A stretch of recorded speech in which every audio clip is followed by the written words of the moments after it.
Bonjour, bonjour à tous, tout le monde commence à arriver. On va laisser quelques minutes aux retardataires pour se connecter.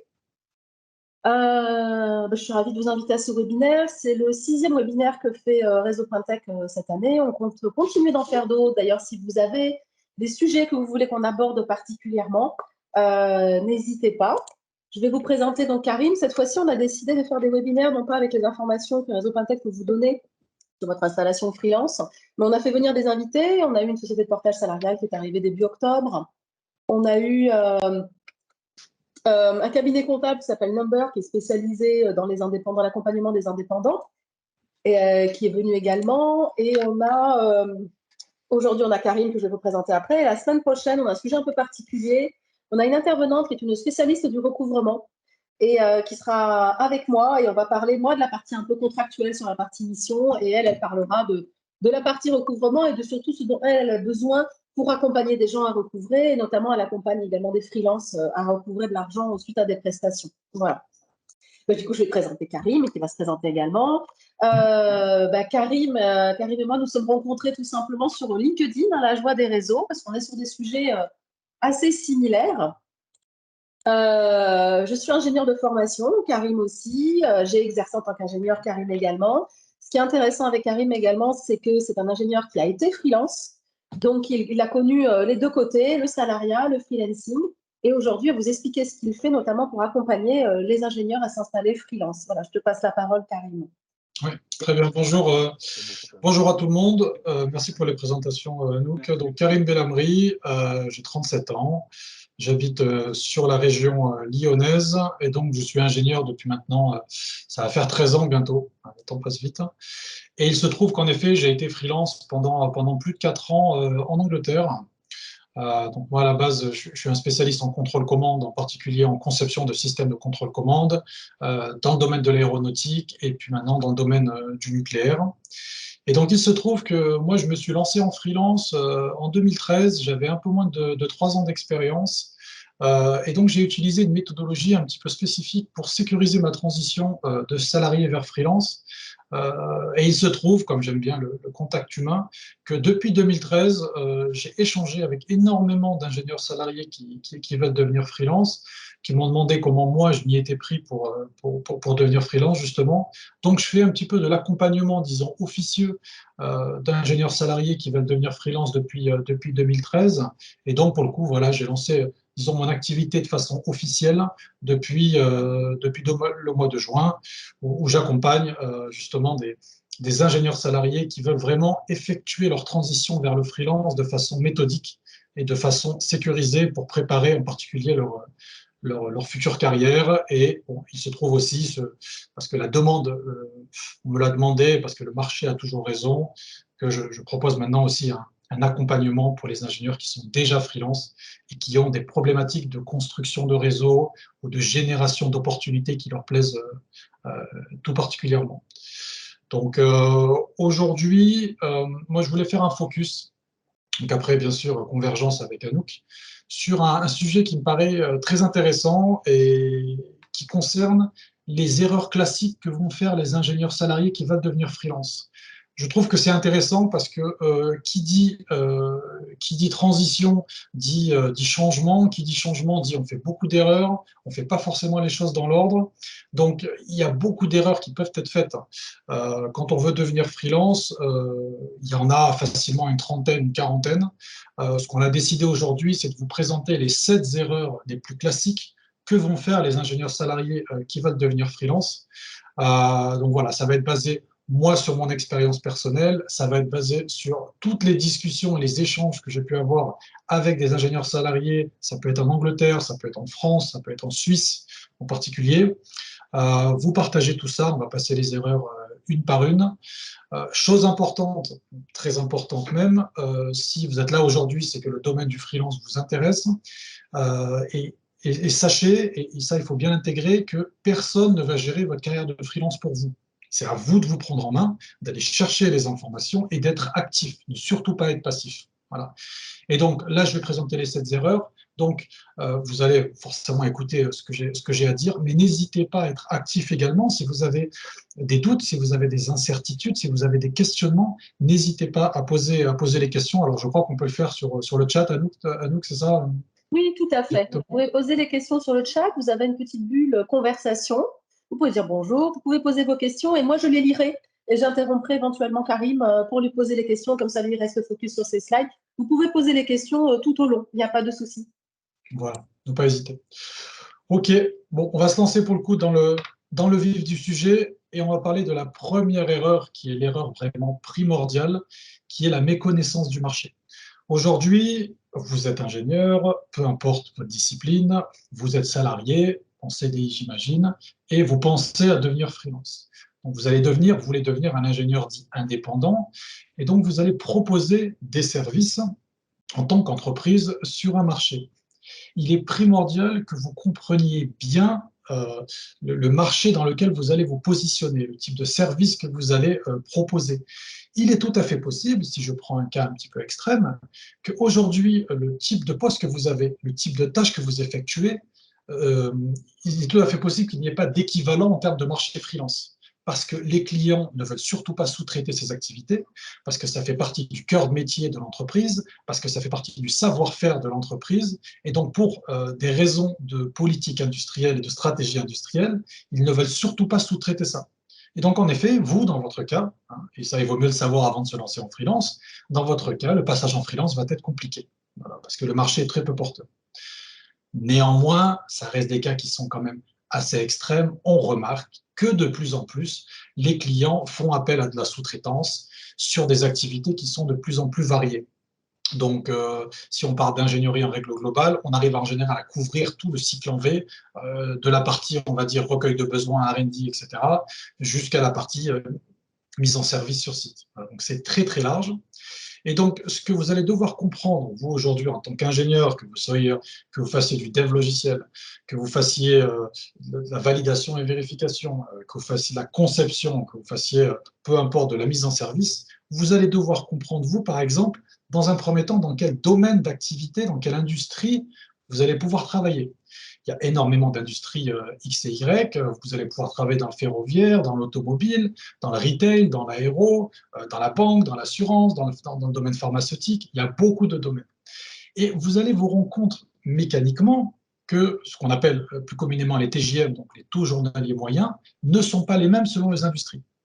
Ça, je vous encourage vraiment à aller faire des recherches par vous-même. Je peux vous expliquer un peu comment on fait derrière. Vous allez vous rendre compte souvent que les fourchettes de TJM, par exemple dans le domaine de la banque et dans le domaine de l'assurance, ont tendance à être plus élevées que, en général, on prend le bout du spectre qui est un peu l'automobile, malheureusement, où effectivement les TJM ne sont pas forcément très intéressants. Ça dépend du type d'activité, bien sûr, mais quand vous allez vous faire un peu un mapping des différents domaines dans lesquels vous allez pouvoir exercer, les différentes industries et des fourchettes de TGM, vous allez vous rendre compte qu'il y a une espèce de classification et qu'il y a des domaines qui payent mieux que d'autres. Voilà. Donc, si aujourd'hui vous voulez vous lancer dans l'aéro et que demain vous voulez avoir un TGM plus important et que votre domaine est porteur dans le domaine de la banque, pourquoi ne pas vous lancer dans le domaine de la banque?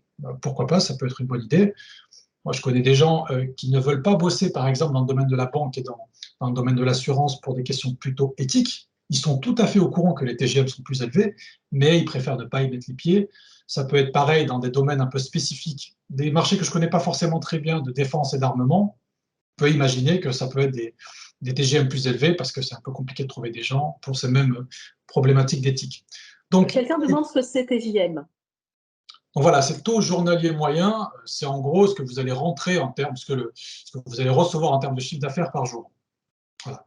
Donc ça peut aller de, je ne sais pas, de 350 €, vraiment sur une fourchette basse, voire un petit peu moins en tant qu'ingénieur. Et ça peut monter très haut, sachant qu'il y a une barre très, très, très symbolique des 1 000 €. En règle générale, on se rend compte que les TGM, très souvent, ça dépend de votre niveau d'expérience, mais on se situe entre la majorité des gens entre 400 et 700. Voilà. Après, quand on commence à prendre... Qui vous intéresse, on va faire un webinaire spécial sur le TJM. Je t'inviterai sûrement d'ailleurs, Karim, au début de l'année prochaine. Voilà, pour vraiment bien creuser le sujet. Donc, TJM, c'est le montant que vous êtes payé par journée travaillée hors taxe. Donc, vous multipliez ce taux par le nombre de jours que vous allez faire dans le mois. 300 € fois 20 jours, ça fait 6 000 € de chiffre d'affaires. Exactement. Exactement. Bah, c'est très intéressant si vous faites un webinaire en effet sur ce sujet. C'est vrai que il faut connaître les fourchettes de TGM dans les différents domaines. C'est quelque chose qui est très important. Et en plus de ça, en plus des domaines d'activité, en plus des TGM, vous allez aussi devoir connaître quelles sont les tâches, quels sont les types d'activités qu'on donne traditionnellement à des freelances dans votre spécialité. Par exemple, vous savez bien que ce qu'on appelle les ESN, ex-SS2I, donc les sociétés de prestation de services, elles préfèrent avoir des gens qui sont en CDI chez eux et vendent de la prestation intellectuelle aux clients. Mais il peut arriver des fois où ils n'ont pas le choix, pour des raisons X ou Y, de la compétence, etc. Parce que souvent, le business model des ESN, on a une pyramide des âges qui est assez jeune. Donc, dès qu'on commence à aller chercher de l'expertise technique, ça devient plus compliqué. Donc, on fait davantage appel à des freelances. Mais vous allez devoir comprendre, vous, dans votre spécialité, dans votre domaine, quelles sont les tâches que l'on donne traditionnellement à des freelances. Et c'est très important de comprendre ça. Ça peut faire l'objet aussi d'un autre webinaire, et je crois que Réseautech a déjà organisé un webinaire dessus, sur ce qu'on appelle la posture du freelance. C'est-à-dire que vous devez agir en tant que professionnel, et donc quand vous recevez une fiche de mission, par exemple de la part d'un recruteur, vous devez être capable de décortiquer cette fiche de mission et de la challenger. Par exemple, une façon très simple de challenger une fiche de mission, ce serait de dire, bah, écoutez, aujourd'hui, il y a 10 activités. C'est vrai que les activités de 1 à 9, c'est vrai que c'est des activités qui sont traditionnellement données aux freelances. Là, il n'y a pas de problème, j'ai l'habitude. Mais c'est vrai que la tâche numéro 10, je suis un peu surpris. En général, on donne ça plutôt aux personnes en interne. Comment ça se fait? Quel est le contexte? Et là, vous rentrez en discussion avec votre recruteur et ça permet de nouer un peu une relation de confiance. Le recruteur va se dire, ah oui, d'accord, c'est une personne qui connaît quand même son marché, elle sait le type d'activité sur lequel il est censé évoluer, il a vu qu'il y avait un petit écart par rapport aux offres un peu classiques, et donc ça va vous permettre justement d'obtenir de plus en plus de confiance. Ça, c'est quand même quelque chose qui est primordial. Donc la connaissance du marché, l'erreur numéro 1, passez du temps dessus, passez du temps dessus. Ne devenez pas freelance avec une connaissance partielle du marché, pour une raison qui est très simple, c'est OK, vous allez peut-être décrocher une première mission, mais croyez-moi, au bout de 1 an, 2 ans, vous allez vous poser des questions et vous allez devoir revenir à ce fondamental. Donc le marché, très important, l'erreur numéro 1. On passe sur l'erreur numéro 2 qui est qu'il n'y a pas de construction en général de réseau freelance. Le réseau freelance, il se trouve que c'est ma spécialité. On se rend compte en règle générale que les gens commencent à se construire un réseau freelance sur le tard. C'est-à-dire qu'ils se lancent en freelance, bon, OK, sur un marché qui est plutôt porteur, ils arrivent à trouver une mission tant bien que mal. Mais ce qu'il faut bien comprendre, c'est que vous allez vous faire assez rapidement à votre nouveau, on va dire, niveau de vie et à l'augmentation de vos revenus. C'est-à-dire qu'en effet, quand on passe en freelance, vous allez être tout content ou contente, plus de revenus, c'est très intéressant. Mais au bout de 6 mois, 1 an, 2 ans, ça va devenir la normalité. Et surtout, ce qu'il faut bien comprendre, en particulier si vous êtes passif, c'est que le type d'opportunités de mission que vous allez recevoir vont commencer à se ressembler. Voilà, si vous n'êtes pas actif dans la génération d'opportunités. Parce que forcément, un recruteur, quand il va vouloir vous trouver une mission, s'il tombe sur votre CV et qu'il voit que sa fiche de mission correspond à ce que vous avez déjà fait avant, il va vous proposer ça. Et moi, j'ai vu énormément de freelances qui ont des carrières très ternes, très monotones, qui font toujours la même chose et qui arrivent au bout de 5 ans, 10 ans, avec peut-être 5 ans, 10 ans d'expérience, mais pas 5 ans, 10 ans en termes d'expertise dans leur métier. Et ils se retrouvent en concurrence avec des freelances qui sont beaucoup plus jeunes, et donc ils doivent batailler pour leur TJM, et donc pour le moral, c'est vraiment catastrophique. Et donc, pour pouvoir un peu choisir le type d'opportunité et le type de mission sur lequel on va se positionner, le réseau freelance, c'est une excellente opportunité, c'est un excellent levier, parce que ça va vous permettre de piocher, en particulier dans ce qu'on appelle le marché caché. Le marché caché, c'est quoi? C'est par opposition au marché visible. C'est le marché qui n'est pas visible par tout le monde, donc en règle générale disponible sur Internet. Il faut comprendre qu'il y a beaucoup d'offres qui ne sont pas postées sur Internet parce qu'elles sont capturées par le réseau des recruteurs. Un recruteur, aujourd'hui, quand il a une mission, normalement un recruteur qui commence à être un peu expérimenté, il s'est construit un réseau, il s'est construit un vivier de candidats, un réseau. Donc quand il y a une fiche de mission qui arrive pour du freelance, c'est trop compliqué de poster la mission sur Internet, à part s'il n'a pas de personnes sous la main, parce qu'il va devoir ou elle va devoir poster sa fiche et ensuite faire des entretiens de personnes qu'elle ne connaît pas forcément, les mettre devant le client alors qu'on ne connaît pas forcément la personne, c'est plus risqué. Donc, tous les recruteurs se créent des réseaux, les freelances qui sont bons, qui arrivent à bien gérer leur carrière, se créent des réseaux freelance, c'est primordial, et c'est ce réseau qui va vous permettre de mieux gérer votre carrière. Et quand la lassitude par rapport à la diversité technique, quand les aspects TJM ne vous conviendront plus, quand vous voudrez des conditions plus spécifiques, comme par exemple du full télétravail ou ce genre de choses, et que c'est compliqué de trouver sur le marché visible, vous serez très content d'avoir un réseau freelance. Donc, ce que je vous conseille… Pour toi, Karim, qui nous a été posée. Oui. Quelle est la spécificité de la question que du sujet que tu as abordé au début sur le marché et là maintenant sur la construction du réseau par rapport aux ingénieurs? La spécificité, c'est-à-dire? Est-ce que c'est applicable partout, c'est ça?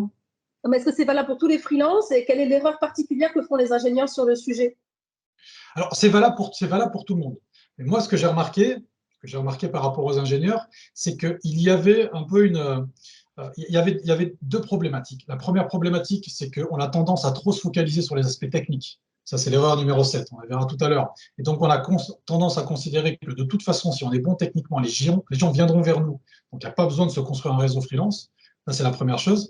Et puis, la deuxième chose, c'est qu'en effet, il y a toujours un peu un problème je dirais pas de relationnel, mais de peur d'approcher les gens. C'est ce que j'ai remarqué chez énormément d'ingénieurs avec qui j'ai pu échanger. Pas faire de généralité non plus, c'est une tendance. Donc, moi, ce que je vous dis là aujourd'hui sur les heures numéro 1 et 2, c'est en particulier vrai pour les freelances. Après, effectivement, ça peut être applicable à d'autres domaines, mais on a un peu de spécificité sur les aspects ingénieurs, sur les aspects un peu relationnels et sur les aspects vouloir être le candidat roi parce qu'on est bon techniquement. Ok. Une deuxième question qui regroupe un petit peu le sujet. Est-ce qu'il existe un marché en fait pour les ingénieurs débutants, jeunes diplômés, ou est-ce qu'il n'y a qu'un marché pour le freelance, pour les seniors? Alors, la problématique du junior, donc j'ai déjà écrit sur le sujet justement sur LinkedIn, parce que ce qui est très drôle, c'est que quand j'ai commencé à faire de l'accompagnement un peu officieux il y a quelques années, je n'avais pas cette problématique. Les gens qui m'appelaient pour discuter un petit peu étaient des gens qui avaient déjà 7, 8, 9 ans, 10 ans d'expérience. Et c'est vrai, je me suis rendu compte que de plus en plus, les ingénieurs qui sont juniors veulent se lancer en freelance. Moi, j'ai un positionnement assez clair dessus. Tout le monde ne le partage pas, mais bon, c'est mon positionnement. Moi, je conseille de ne pas se lancer en freelance avant 3 ans d'expérience, vraiment, pour avoir accumulé un minimum de diversité au niveau des projets, un minimum de maturité au niveau des processus industriels, etc. Il y a un seul domaine, de mon point de vue, qui est jouable en freelance en étant junior, c'est vraiment le dev logiciel, et attention, pas dans toutes les technos. Pas dans toutes les technos. Après, il faut essayer de se poser la question aussi, pourquoi je veux devenir freelance aussitôt? C'est un peu la question. Attention, vous allez vous prendre des portes. Vous allez vous prendre des portes, ça va être compliqué. Sachez bien qu'aujourd'hui, par exemple, dans le domaine du dev logiciel, on a un gros problème au niveau du marché et des candidats, parce que le marché recherche souvent des personnes qui sont expérimentées, et on a énormément de personnes qui sortent de reconversion professionnelle sur des formations de codage qui sont assez courtes, qui arrivent sur le marché et qui n'arrivent pas à trouver, parce que le marché aujourd'hui, il ne recherche pas des gens qui sont très juniors, il recherche des gens expérimentés. Donc, il y a beaucoup de gens qui sont en désillusion. Donc, moi, je ne conseille pas de devenir freelance avant 3 ans d'expérience. Après, chacun fait ce qu'il veut. La personne en question qui pose la question peut tout à fait se rapprocher de différents freelances dans le domaine qui l'intéresse. Je lui conseille de parler à 5-10 personnes pour se faire un petit peu une idée, et peut-être même de personnes qui ont son niveau d'expérience. Voilà, ça existe. Et lui poser des questions, comment il ou elle y est arrivé. Ça lui permettra peut-être un peu de se rassurer, ou alors de se dire, bon, je vais retarder un petit peu mon projet. Voilà. J'espère avoir répondu à la question de façon claire pour la personne. Oui, oui, c'est beaucoup plus clair. Super. Donc, sur ce réseau freelance, moi, la méthodologie que je préconise, c'est pendant que vous êtes salarié, vous commencez à vous créer un réseau. Donc, on se crée un réseau des acteurs du marché qui nous intéressent. Donc, nous, les acteurs du marché freelance, on va avoir des gens qui sortent de SN, on va avoir des recruteurs, en particulier des agents de freelance, on va avoir, mais pas que, on va avoir des personnes qui sont des ingénieurs qui sont déjà freelance de son domaine que l'on va contacter. Il faut partir et faire du relationnel, contacter des gens, c'est primordial. C'est primordial. Et vous allez commencer à vous construire un réseau qui va vous servir également à découvrir votre marché et à maîtriser un peu plus votre marché. Comme ça, une fois que vous posez votre démission et que vous allez commencer à vous chercher une mission, parce que souvent on a des problématiques de préavis, et la problématique aussi, c'est que les missions freelance, en général, c'est pas 6 mois avant que c'est disponible. Donc souvent, on doit poser notre démission et puis chercher une mission derrière. Une fois que vous avez posé votre préavis, vous allez pouvoir ressolliciter ce réseau et donc lui demander si des missions sont disponibles, etc. Et dans tous les cas, comme vous avez une maîtrise suffisante de votre marché, vous pouvez poser votre démission avec confiance et avec sourire parce que vous savez exactement où vous mettez les pieds. Et ensuite, une fois que vous avez décroché votre première mission, ce n'est pas fini, il va falloir se créer un réseau en interne chez les clients, il va falloir continuer à faire grossir son réseau externe, continuer et pour le coup, mieux gérer sa carrière de freelance en sachant exactement où l'on va, le type d'opportunité que l'on veut. Et ce que j'ai remarqué, d'après mon retour d'expérience, les freelances qui sont le plus épanouis, ce sont les freelances qui arrivent à mieux gérer leur carrière et savoir où ils vont. C'est très souvent des freelances qui ont un réseau qui est développé. Voilà. Donc, ne pas oublier la construction de ce réseau. Et je rajoute juste qu'on va aussi faire un webinaire spécifique sur comment trouver sa mission. Effectivement, le réseau en fait partie, et le réseau de manière très large, ça peut aussi être le réseau personnel. L'objectif, c'est vraiment que tous les gens autour de vous sachent que vous avez cette activité-là. Parce que des fois, c'est vraiment assez improbable comment les missions peuvent vous arriver, et ne vous fermez pas des portes. Le réseau, c'est aussi du bouche à oreille, c'est aussi votre réputation, c'est-à-dire qu'une mission qui se passe mal avec un manager dans une société ou autre, ça va vous bloquer peut-être d'autres missions dans cette société-là avec d'autres managers qui sont super chouettes. Voilà, donc pensez-y à tout moment. Pensez à ce que vous êtes presque une marque et vous êtes une société effectivement à vous tout seul et que cette marque et cette réputation sont importantes. Mais encore une fois, prochain sujet de webinaire. On avait quelqu'un qui dit que ce que tu disais tout à l'heure sur les ingénieurs débutants, c'était aussi valable pour les freelances en start-up. Voilà, si tu avais quelque chose de spécifique sur l'univers de la start-up, quelque chose à ajouter là-dessus. Sur le domaine de la start-up et le freelance en start-up, la seule chose que je peux dire sur le freelancing en start-up, c'est que c'est un des rares moyens de pouvoir contractualiser en direct. Ce qu'il faut bien comprendre, c'est qu'aujourd'hui, le marché de la prestation intellectuelle en France est dominé par les ESN, les ex-SS2I, pour des politiques de référencement référencement achat dans les grands groupes. Et donc, contractualiser en direct, même si ça peut embêter que l'intermédiaire prenne une marge entre 10 et 30%, très souvent, si vous voulez travailler pour un grand groupe en tant que freelance, il va falloir passer par un intermédiaire, souvent une ESN. Il se trouve que côté startup, pour le coup, hein, on a des processus qui sont beaucoup plus petits, beaucoup plus courts, avec moins de contributeurs forcément, et vous allez pouvoir faire du freelancing avec les startups en direct. Après, attention, on est dans une start-up, la charge de travail, je pense que ça ne sera pas la même que celle que vous pourriez avoir chez un grand groupe, par exemple. Parce qu'en général, il y a des rythmes de travail qui sont très importants, et ce n'est pas forcément là où on aura les TJM les plus importants aussi. Attention, donc bien faire la balance entre la quantité de travail que je vais devoir fournir et le TJM que je vais avoir derrière. Voilà. Mais c'est une façon de contractualiser en direct les startups. Moi, j'ai pu conseiller certaines personnes, en particulier assez expérimentées, de se lancer dans des startups disruptives, en particulier dans le milieu du nucléaire, pour se lancer dans ce milieu. Donc, c'est une possibilité. Ouais, une possibilité. Et quelqu'un dit que les débutants aussi se font un peu racketter par les startups, les TJM très bas, etc. Oui, voilà, c'est pas étonnant. Après, ça peut être vachement intéressant de bosser pour une start-up. C'est un environnement qui est différent, c'est stimulant. Après, effectivement, y aller simplement pour. Moi, je pense que les start-up, se lancer en freelance avec un bon TJM dans les start-up, il faut de l'expertise. Il faut beaucoup d'expertise. Si vous vous lancez en tant que junior, vous allez faire de la production pure. Vous n'allez pas forcément avoir des TJM fous, ou en tout cas, à mon avis, pas forcément très différents de ce que vous pourriez retrouver dans les grands groupes, malheureusement. Mais c'est à creuser, en effet. Hein, c'est à creuser, c'est une bonne remarque. Bonne remarque.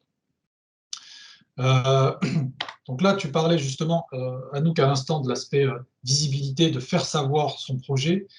euh, ça fait partie aussi de l'erreur numéro 3, en effet, d'être passif dans sa recherche de mission. Souvent, je vais avoir des gens qui vont me contacter sur LinkedIn en message privé en me disant Karim, voilà, j'ai vu ton post, moi je veux me lancer en freelance. Et quand je commence un peu à discuter avec la personne, je me rends compte que la seule chose que la personne a faite, c'est qu'elle a mis à jour son profil et puis qu'elle attend patiemment que les fruits tombent. Euh, Attention à cet état d'esprit. Vous allez vous lancer en freelance demain. Vous allez devoir prendre votre carrière en main. C'est primordial de faire ça. Et vous allez devoir être actif. Il faut être actif. Il n'y a rien de plus stressant que d'être passif et de ne pas comprendre pourquoi les opportunités ne tombent pas. Vous allez devoir partir à la découverte de votre marché. Vous allez devoir créer un réseau. Et quand vous êtes dans l'action, vous allez être plus confiant dans votre transition de salarié vers le freelance. Et par extension, vous allez commencer en tant que freelance, mais comme ce que je dis toujours, le freelance, en règle générale, hein, c'est comme ça que ça fonctionne en règle générale, c'est qu'on vend son temps. Okay. Si demain, vous voulez un petit peu diversifier vos sources de revenus, par exemple dans l'immobilier, croyez-moi, si vous êtes passif dans l'immobilier, vous n'allez rien trouver. Il n'y a pas d'opportunités. Les opportunités, il faut aller les chercher. Il faut aller les chercher, en particulier sur du marché caché, sur des opportunités off-market. Il y a la création de réseaux, il faut savoir comment détecter les besoins, etc. Et ça ne se fait pas en étant passif. Donc, soyez actifs, n'attendez pas que les opportunités tombent, parce que malheureusement, vous pourriez attendre longtemps. Et même dans les marchés qui sont très porteurs, où il suffit de mettre à jour son profil sur LinkedIn pour recevoir plein de sollicitations, attention, derrière un recruteur qui vous contacte, il n'y a pas forcément une opportunité à la clé. Attention à ça.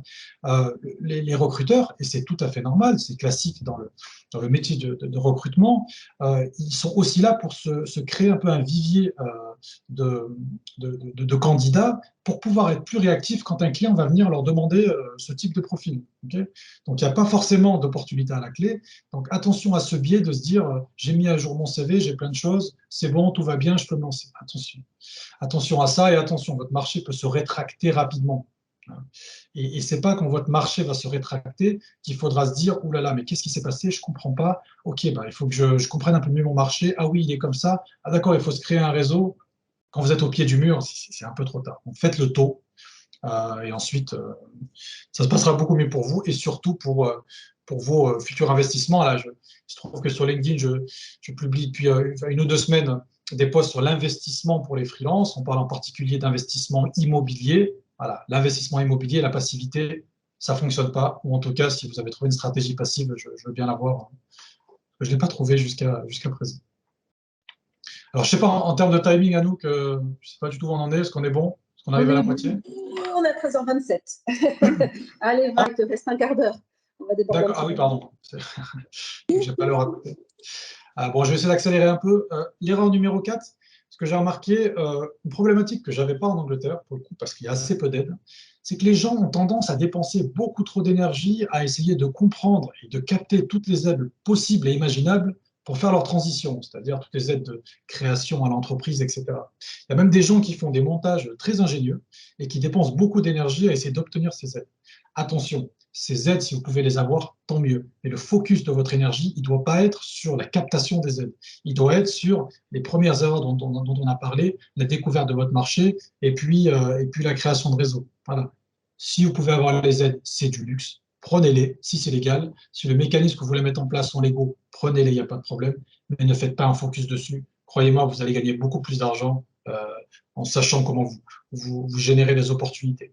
Et c'est la même problématique pour la RC, la rupture conventionnelle. La rupture conventionnelle, pour moi, c'est quelque chose que j'ai du mal à comprendre, dans le sens où tout le monde en parle et tout le monde pense que c'est automatique. Ce n'est pas du tout automatique. La rupture conventionnelle, c'est un mécanisme qui nécessite l'accord à la fois du salarié et de l'employeur. L'employeur peut tout à fait vous la refuser, sans forcément vous donner de justification, et c'est tout à fait légal. Voilà. Donc, une fois de plus, tout comme les aides, si votre employeur vous refuse une rupture conventionnelle, ne partez pas dans une croisade et dans une bataille pour essayer d'obtenir, parce que vous allez laisser des plumes et vous allez perdre beaucoup d'énergie. Si vous pouvez l'obtenir, tant mieux. Prenez-la, mais une fois de plus, le focus ne doit pas être sur cet aspect. Erreur numéro 5, on a tendance à surestimer beaucoup trop la charge administrative et comptable.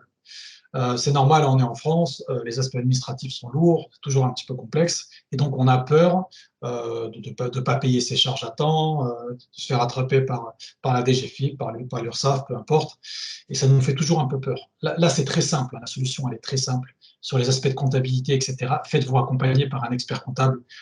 Il y en a beaucoup. Il y a des experts comptables qui sont très compétents, qui accompagnent spécifiquement des freelances, qui connaissent vos besoins, qui connaissent vos peurs, qui savent exactement ce que vous traversez. Ils sauront vous dire quel est le type de structure que vous allez devoir prendre selon votre situation personnelle. Une chose sur laquelle faire attention, choisissez un expert comptable qui va pouvoir se rendre disponible assez facilement, dans la mesure du possible, hein, bien sûr, pas à la minute près, parce que quand vous allez vouloir vous lancer en freelance, et en particulier la première année, vous allez avoir plein de questions, ce qui est normal, il faut poser plein de questions. Et vous ne voulez pas d'un comptable qui mette une semaine, 2 semaines avant de vous répondre, et surtout, vous ne voulez pas d'un comptable qui, à une question, vous envoie un PDF ou un lien Internet. Non. Vous voulez un comptable qui soit un minimum, ou une comptable qui soit un minimum disponible, qui soit pédagogue, et il y en a des très très bons, sur le marché. Et la charge administrative en tant que telle, c'est pareil, c'est pas gros. Vous verrez, vous allez vous en rendre compte assez rapidement. Je sais que Réseautech a fait certains webinaires, en particulier sur les aspects de facturation, etc. Comment s'assurer qu'on a choisi un bon comptable? J'ai une question. C'est un petit peu ce que tu as répondu, hein, il fallait qu'il soit rapide, qu'il réponde par mail, etc., qu'il soit très réactif, Oui, qu'ils soient un peu spécialisés aussi dans les indépendants et les petites structures. absolument, absolument, absolument. Et ça existe. Il y a des gens qui sont très bien. Moi, à l'époque, en Angleterre, il se trouve que j'avais été accompagné par un excellent comptable qui aurait pu répondre à toutes mes questions, parce qu'il y a beaucoup de peur, en particulier la première année. On ne sait pas où on met les pieds, on a peur de rater des échéances, etc. Il faut des personnes. Alors, moi, je ne vais pas donner de nom. Je sais que Réseautech est en partenariat avec certaines entreprises, certains cabinets. Peut-être faire appel à eux, en effet. Oui, Mais ça mais existe. moi, ce que je peux vous conseiller, sans pour autant conseiller un comptable, on a fait un webinaire avec un cabinet, c'est qu'il y a aussi des outils en ligne. Par exemple, Time propose un outil en ligne qui est utilisé par des comptables. L'avantage, c'est que vous pouvez dialoguer avec eux très facilement via la plateforme, et que vous avez une plateforme qui est disponible sur votre téléphone, sur votre PC. Vous pouvez faire vos devis, vous pouvez faire vos factures aussi, vous pouvez faire le suivi comptable, et il y a un peu d'intelligence artificielle. Donc Time, c'est un outil qu'utilise notamment le cabinet comptable Number, avec lequel on fait des webinaires, qui sont spécialisés dans les indépendants. Et vous avez aussi Penny Lane, qui est un comptable en ligne, il y a des vrais êtres humains, et il y a un système informatique derrière. Voilà. Et alors, un comptable classique, je vais parler de ma vie, mon mari a une société, il a un comptable beaucoup plus classique. Le problème, c'est qu'ils ont l'habitude de gérer des beaucoup plus grosses sociétés, et les temps de réponse, je vous assure, sont très lents. On est sur 1 à 2 semaines par demande. Voilà. Donc, prenez quelqu'un qui a l'habitude, pour moi, de travailler avec les indépendants. Après, d'un point de vue compétence, quelqu'un pose la question, ils auront forcément la compétence. C'est un diplôme, hein, d'expert comptable, on ne se met pas comptable comme ça. Et ils auront obligatoirement tous les diplômes qu'il faut. Voilà. Quelqu'un demande pour les sociétés de portage, si tu avais un avis là-dessus, carrément. Alors, les sociétés de portage, ça dépend de votre situation. Les sociétés de portage arrivent à capter les profils suivants, les gens qui sont absolument réfractaires à la comptabilité et aux aspects administratifs, qui ne veulent pas du tout s'en occuper. Pour eux, c'est absolument horrible de devoir s'en occuper. Donc, passer par une société de portage, ça peut être une très bonne idée. Très souvent, et en tout cas ce que moi je préconise, c'est de passer par une société de portage dans un premier temps. C'est-à-dire, pour effectuer votre transition, vous restez en portage pendant 6 mois, 1 an, et après, vous pouvez créer votre propre structure. Ça permet de faire un peu une transition en douceur. C'est ce que personnellement, moi, j'ai fait. Je suis passé en portage. En plus, comme je devais partir en Angleterre, c'était plus simple pour le coup. Mais je suis resté en portage pendant 6 mois. Et après, j'ai créé ma limited company, l'équivalent un peu, on va dire, d'une SASU. Donc, le portage, ça peut être bien pour ça. Donc, ça peut être bien pour la transition. Ça peut être bien aussi à long terme. Après, voilà, forcément, ils fournissent un service, donc ils prennent, c'est normal, une marge commerciale dessus. Donc, vous récupérez moins d'argent, mais voilà, ils peuvent proposer pas mal de services. Et c'est vrai que les sociétés de portage, ça peut être très sécurisant. C'est vrai que faites bien votre audit sur votre marché, le marché des sociétés de portage. Il y en a de différents types. Il y en a qui proposent plus ou moins d'accompagnement, plus ou moins de services. Mais effectivement, ça peut être une bonne idée. Moi, je les préconise plutôt comme sur les aspects de transition, et après, il faut prendre son envol, hein. Mais vous pouvez tout à fait ensuite le faire sur du long terme, c'est pas problématique. Sachant que voilà, vous récupérez un peu moins d'argent. Oui, typiquement, si vous êtes à 2 ans de la retraite, ça peut être intéressant de passer par une société de portage parce que vous aurez effectivement les cotisations retraite et ça comptera dans vos très bonnes années, les années de freelancing. On a fait un webinaire avec 2 e-portages et on va en faire un bientôt avec Embarque en janvier. Voilà, donc vous pourrez voir 2 sociétés de portage.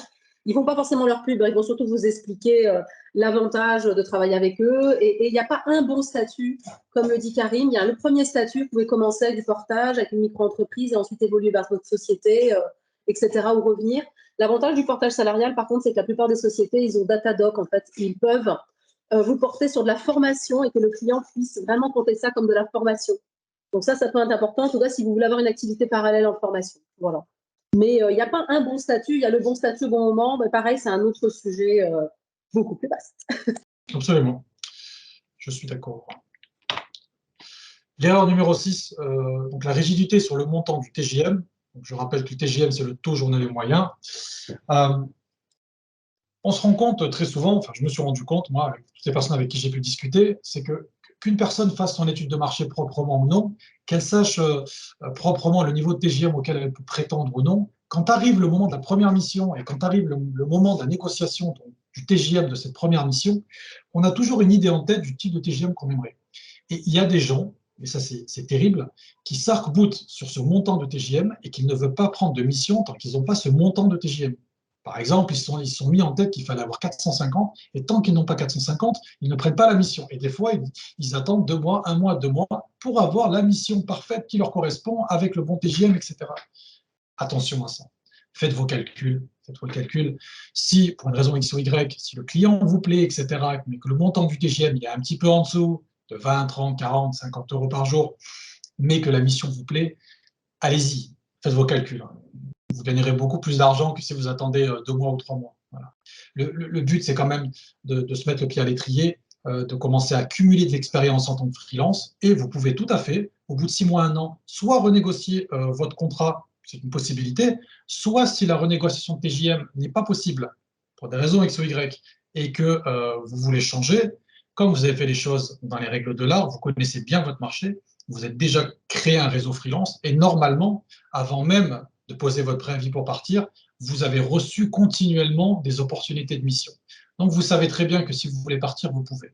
Et après, vous pouvez assez rapidement obtenir le montant de TGM que vous voulez. Moi, c'est ce qui m'est arrivé. Quand j'ai commencé, j'avais un niveau d'expérience qui était bien plus faible.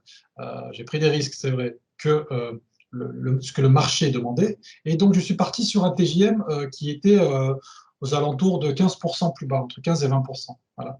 Mais ensuite, j'ai renégocié ça au bout de 4-5 mois, et puis j'ai pu avoir des niveaux de TGM qui étaient dans la moyenne. Donc, ne pas avoir peur, ne vous braquez pas sur un montant de TGM. Si le client vous plaît, si la mission vous plaît, allez-y. La renégociation ou le changement de mission est toujours possible derrière. Et l'erreur numéro 7, qui est catastrophique et qui est spécifique. Enfin, pour moi, c'est comme une spécificité de mes collègues ingénieurs, c'est penser qu'il y a seulement la compétence technique qui suffit. Croyez-moi, les ingénieurs freelance qui ont le plus de succès, qui ont les carrières freelance qui sont les plus épanouies, ce ne sont pas forcément les meilleurs. Il faut avoir, bien sûr, il faut avoir un niveau de compétence technique de base, c'est normal, il faut être compétent, mais ce sont surtout les gens qui ont développé des compétences sur les aspects relationnels, sur les aspects de négociation, sur les aspects commerciaux, sur les aspects de création de réseau. Ce sont eux qui arrivent à mieux gérer leur carrière parce qu'ils peuvent mener leur carrière où ils veulent. Ils ne se laissent pas porter par le vent, porter par les eaux. Voilà. Ils prennent leur barque et ils se disent, moi, je veux aller ici, je veux aller ici, je veux aller ici. Et si vous voulez bien gérer votre carrière de freelance et lui donner une direction, eh ben, les compétences techniques ne suffiront pas. Clairement, il faut s'enlever cette idée de la tête parce que vous allez être malheureux ou malheureuse si vous pensez que parce que vous êtes bon ou bonne techniquement, les opportunités vont affluer vers vous. Malheureusement, ça ne fonctionne pas comme ça. J'aimerais bien aussi, mais malheureusement, ça ne fonctionne pas comme ça. Donc, n'hésitez pas à développer vos aspects de compétences relationnelles. Apprenez à vous construire un réseau. La construction de réseau, c'est vraiment un art. Il y a des règles, il y a des choses, des règles implicites, il y a des choses à respecter. Apprenez à mieux négocier votre TJM. Il y a plusieurs méthodes de négociation qui existent. Moi, j'en avais parlé sur LinkedIn. Il y a une méthode que j'aime beaucoup. Il y en a plusieurs. Il y a une méthode que j'aime beaucoup, qui est la méthode de la négociation raisonnée. Qui a été mise en place par des professeurs à Harvard, qui est vachement bien, qui est basé sur la collaboration et la recherche d'intérêt, qui n'est pas confrontationnel, et que moi j'utilise dans la vie de tous les jours d'ailleurs, et qui est très intéressante. Donc la compétence technique, oui, c'est important, sinon il faut faire un autre métier, mais attention, ce n'est pas du tout le plus important si vous voulez une carrière de freelance qui va vous plaire et qui va vous épanouir. Voilà pour les erreurs, avec le dépassement horaire. Oui, on arrive à la fin. Je t'ai posé les questions au fur et à mesure, Karim. Donc, normalement, on est bon. Si tu veux rajouter un petit mot de clôture, tu as une petite slide après avec les QR codes. Moi, je voulais juste vous dire pour les webinaires. Donc là, on vient de faire un ce mois-ci partage salarial. On a fait la partie EURL, SARL, SASU, etc. Là, aujourd'hui, on a fait avec Karim les 7 erreurs pour les ingénieurs. La semaine prochaine, on fait comment se faire payer à coup sûr. Et en novembre, on va faire comment fixer son TJM. Je suis intéressée par ta méthode, hein, Karim. Hein. Là, tu me l'as vendu. Hein.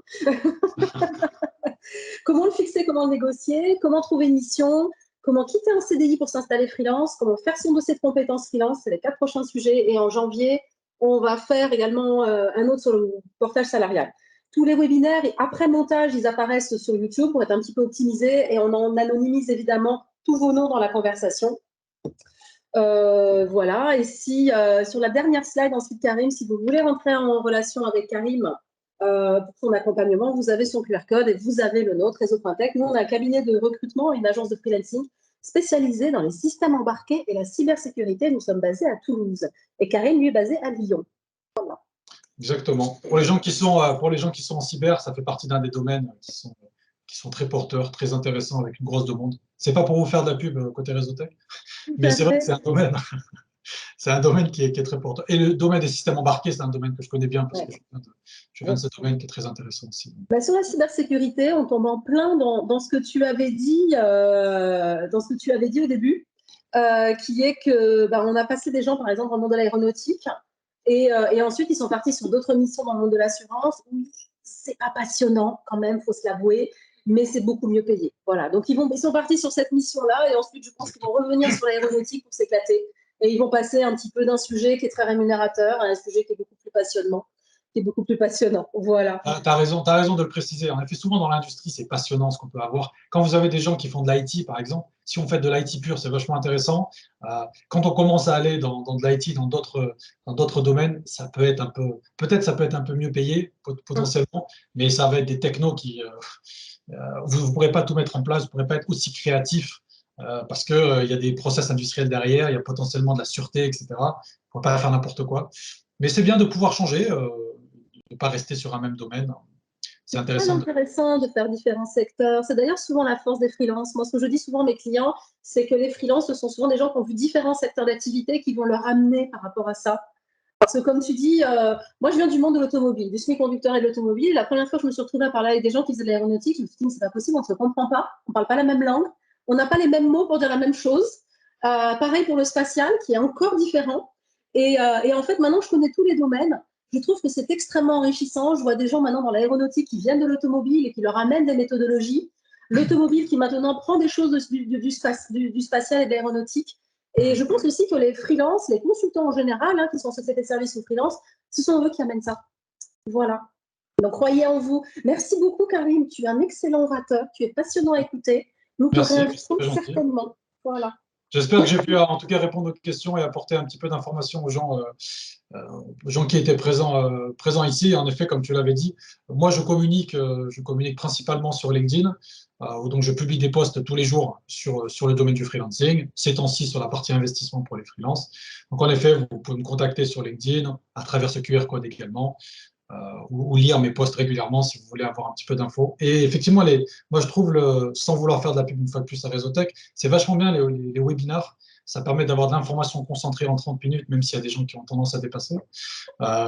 Mais c'est bien pour prendre de l'information, etc. Peut-être des fois de personnes expérimentées. Et après, vous pourrez vous lancer en toute sécurité avec toutes les billes en main. C'est important. Et moi, je me suis lancée, Réseautech, c'est moi qui l'ai fondé début 2020. La première chose que j'ai faite, c'était de dire que j'allais faire quelque chose, même pas quelle société j'allais faire sur LinkedIn. Et vous savez ce que j'ai fait? J'ai accepté toutes les demandes de mise en relation et j'ai accepté toutes les sollicitations pour discuter. Et je suis allée à plein de choses, des clubs à faire aussi. Je suis allée juste la première fois sans payer. Mais j'ai participé à plein d'afterwork, j'ai rencontré plein de gens aussi que je ne connaissais pas. Et je me suis ouvert à faire du réseau. Voilà. Et ce réseau-là, aujourd'hui, il est encore actif et il nous ramène du business. Et d'ailleurs, la semaine prochaine, la personne qui sera là sur le recouvrement, c'est comme ça que je l'ai rencontrée. Voilà, je me dis, mais jamais j'en aurais besoin. La preuve vivante de la création de réseau, voilà. Très bien. Voilà. Les conclusions. À bientôt. Je vous souhaite une bonne journée à tous. Le replay part avant la fin du mois, le temps de faire le montage, mais je vous envoie le lien de la chaîne YouTube où ils seront postés au fur et à mesure. Très bien. Allez, au revoir. Merci tout le monde. Au revoir.